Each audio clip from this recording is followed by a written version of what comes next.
What is globalization to you in a personal sense? How has it affected your current mindset, life situations, and the like?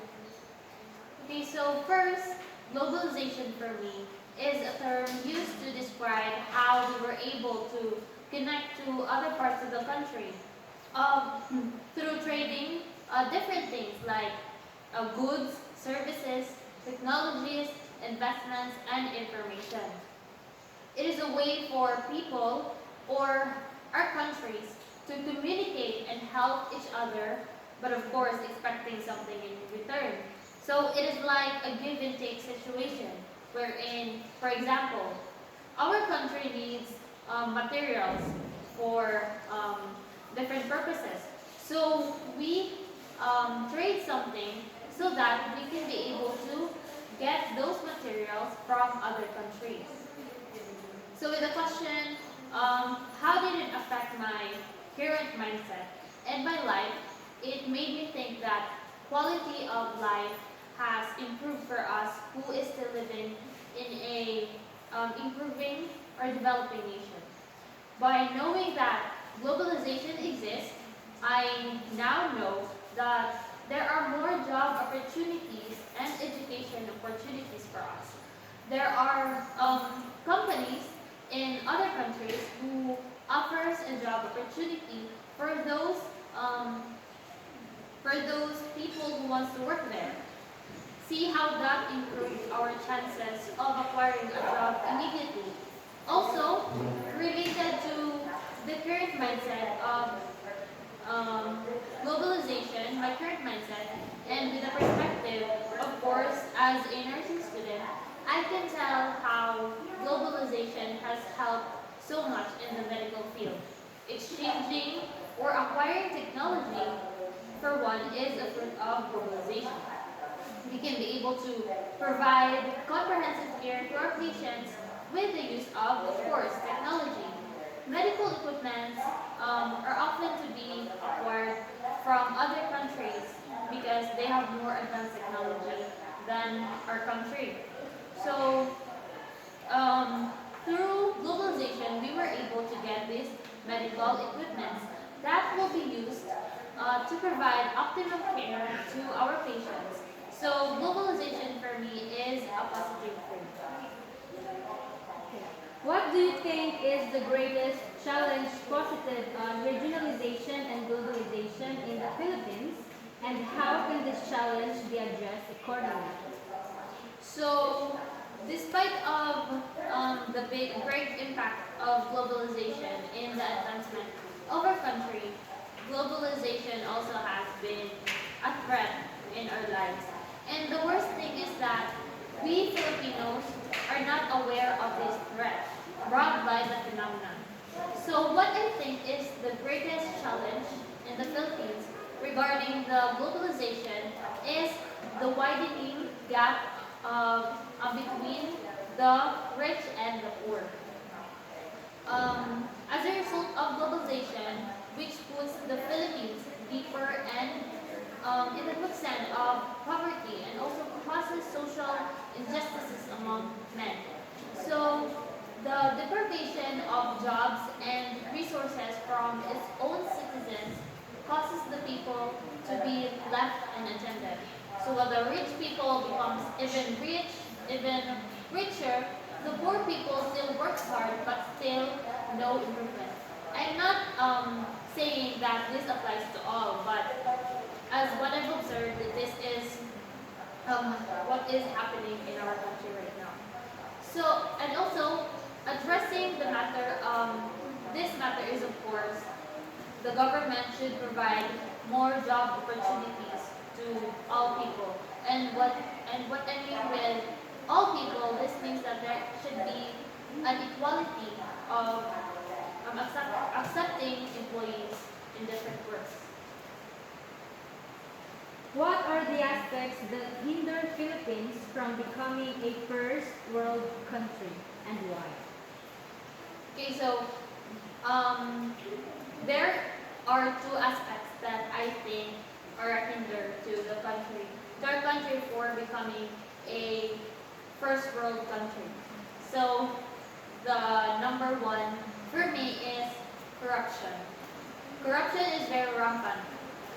Even before this generation and now, we can still see corruption still exists.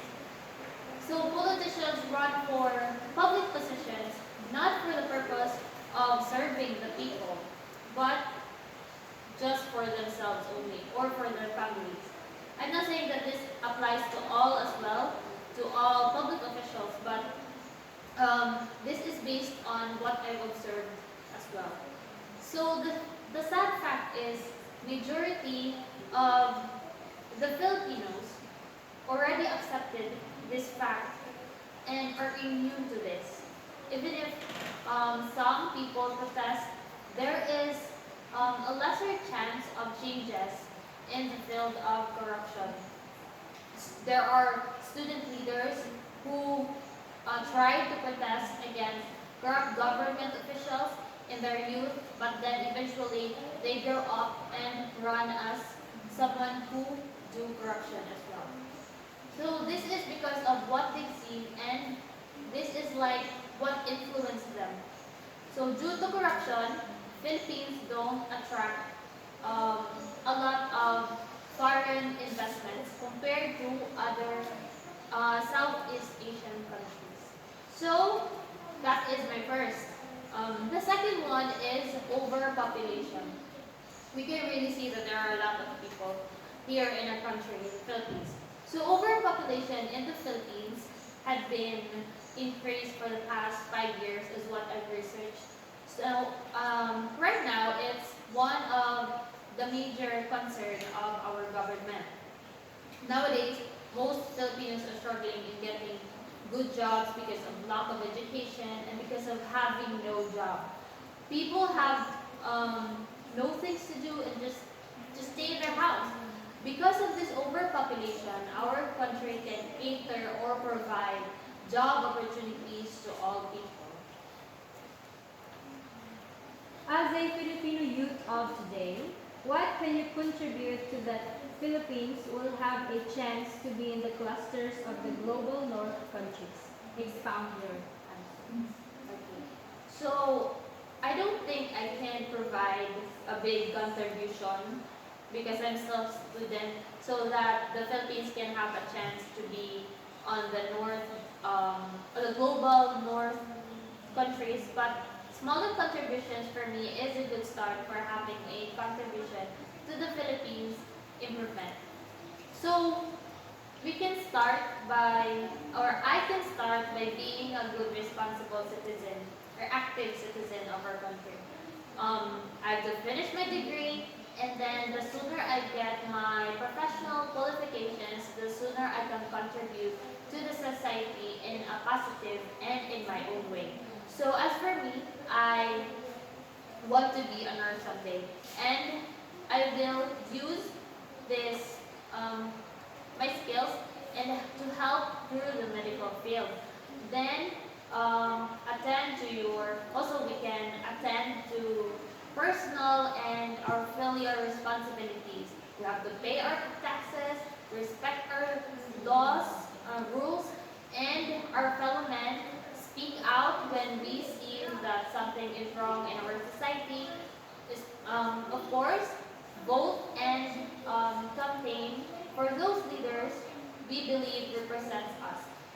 And more importantly, we have to know more and love our country. What do you think are the major problems faced by leaders in the global community in terms of global governance? How do these issues affect you on a personal level? So in regards to this matter, climate change, biodiversity loss, and population have been the most pressing issues in our global problems and are what I think should be continuously addressed. So while economic growth and technological innovation have resulted in massive increase in global wealth, they have also resulted in serious depletion of the planet's natural resources. So as our which is now being accelerated by climate change and is leading to emerging supply constraints. So as the more our technology is advanced, our natural resources is also lessened. So climate change also is limiting our energy options. It affects